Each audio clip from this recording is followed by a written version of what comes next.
24 ঘন্টার মাঝে 12 ঘন্টায় আমি বলতে থাকি ভাল লাগে না, আর এই ভালো না লাগার ব্যাখ্যাও দিতে পারি না। কেন ভাল লাগে না সেটাও জানি না, কথায় কথায় বলতে থাকি ভাল লাগে না। আসসালামু আলাইকুম। আজকে দুপুরের জন্য কি কি রান্না বান্না করি পুরো ব্লগটা আপনাদের সঙ্গে শেয়ার করব। পুরো ব্লগটা শেষ পর্যন্ত দেখবেন। গরম আসার পর থেকে একটা কথাই মুখ দিয়ে শুধু বের হয়, ভাল লাগে না। কেন ভাল লাগে না সেটাও জানি না। রাইসার পাপা জিজ্ঞেস করলেও বলি ভাল লাগে না। সব কথায় ঘুরিয়ে ফিরে পেঁচিয়ে আমার শুধু একটা কথাই আসে, ভাল লাগে না। তো এই ভালো লাগার জন্য রাইসার পাপা কিছু আম এনে দিল। আমগুলা ভর্তা বানাবো, টক ঝাল মিষ্টি করে ভর্তাটা বানাবো। রাইসা বুড়ি বলতেছিল আজকে ভর্তা খাবে, তার জন্য হচ্ছে ছিলে এগুলাকে একদম পাতলা পাতলা করে কেটে নিতেছি। কেটে হচ্ছে ঘরে কাসন্দ ছিল না, রাইসা আবার ওর পাপাকে ডেকে হচ্ছে কাসন্দ নিয়ে আসলো। কাসন্দ দিয়ে ওকে আম মাখিয়ে দিতে, ওকে হচ্ছে ঝাল ছাড়া আমি একটু কাসন্দ চিনি দিয়ে হচ্ছে আম মাখিয়ে দিছি। আর এদিকে আজকে ঝালের পরিমাণটা ভর্তাতে একটু বেশি করেই দিব। টক ঝাল মিষ্টি করে হচ্ছে ভর্তাটা করব। একদম টক আর ঝাল আমি তো কখনোই খেতে পারবো না, যার জন্য একটু চিনির পরিমাণটা বেশি করে দিছি আর কাসন্দর পরিমাণটাও বেশি করে দিছি।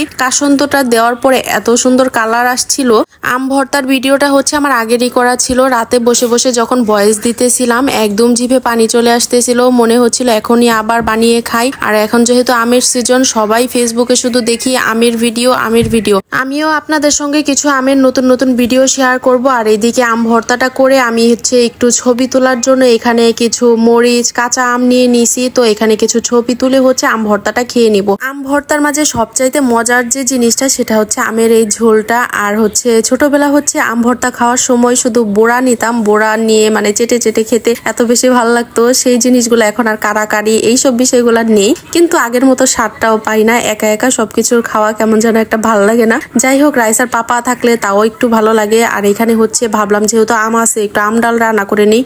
ইদানিং হচ্ছে দুপুর টাইমে আম ডাল দিয়ে ভাত খেতে বেশ ভালোই লাগে। অন্যান্য তরকারির চাইতে আম ডালটাই আমার কাছে বেশি ভালো লাগে। রাইসার পাপাও হচ্ছে পছন্দ করে, যার জন্য ভাবলাম একটু আম ডাল রান্না করে নিই, যেহেতু আম নিয়ে আসছে। আর আজকের আমগুলা এত বেশি টক ছিল, ভর্তার মাঝে আমি বেশ অনেকটা পরিমাণ চিনি দিছি, তারপরেও হচ্ছে টক টক লাগতেছিল। এখানে হচ্ছে আমার আম ডালটা রান্না করা হয়ে গেছে। আর আমি হচ্ছে বাজার থেকে যে কালীবাউস মাছ নিয়ে আসছিল সেগুলো হচ্ছে বের করে নিছি। ভাবলাম একটু ভুনা করে নিব আর কিছুটা লটকা শুটকি রান্না করে নিব। আগে হচ্ছে লটকা শুটকিটা এখানে বসাই দিই। ছোট ছোট করে কেটে নিছি লটকা শুটকি গুলা। আর বেশ খানিকটা পরিমাণ রসুন আর পেঁয়াজ হচ্ছে পাটায় আধা বাটা করে নিছি। লটকা শুটকি পেঁয়াজ আর রসুনটাকে হচ্ছে তেলের উপরে একটু ভালো করে ভেজে নিব, কাঁচা গন্ধটা চলে যাওয়া পর্যন্ত। আর এখানে হচ্ছে সব ধরনের মশলা দিয়ে দিছি, আরো কিছুটা পরিমাণ রসুন দিয়ে দিছি একটু বড় বড় সাইজ করে কেটে। আর ভাতের সাথে এই রসুন গুলা মেখে খেতে যা ভালো লাগে। আপনারা একবার হলো এভাবে লটকা শুটকির ভুনাটা করে খেয়ে দেখবেন, আমার অনেক পছন্দের এই ভুনাটা। রাইসার পাপাও হচ্ছে আমার সাথে সাথে এই ভুনাটা এখন অনেক পছন্দ করে। আমাকে খাওয়ার সময় বলতেছিল কি যে রসুনের পরিমাণটা আরেকটু বেশি করে দিতে। আস্ত রসুনগুলা নাকি ভাতের সাথে মেখে খেতে আরো বেশি ভালো লাগে, আমার কাছেও কিন্তু সত্যিই ভালো লাগে। আর এখানে হচ্ছে মাছগুলা ভুনা করে নিব, তার জন্য হচ্ছে একটু লাল লাল করে ভেজে নিতেছি। আর ওই দিন 2টা কালীবাউস মাছ নিয়ে আসছিল, ওখান থেকে একটা মাছের মাথা হচ্ছে ওই দিনই ভুনা করে নিয়েছিলাম। আজকে হচ্ছে আরেকটা মাছের মাথা ভুনা করে নিতেছি। সাথে হচ্ছে একটা ইলিশ মাছের ডিম ছিল, সেটা হচ্ছে হালকা করে ভেজে ভুনার সাথে দিয়ে দিলাম। ভাবলাম রাইসা বুড়ি যদি খায় খেয়ে নেবে, কিন্তু বিশ্বাস করেন একদম আমার মেয়ে ছুঁয়েও দেখে নাই।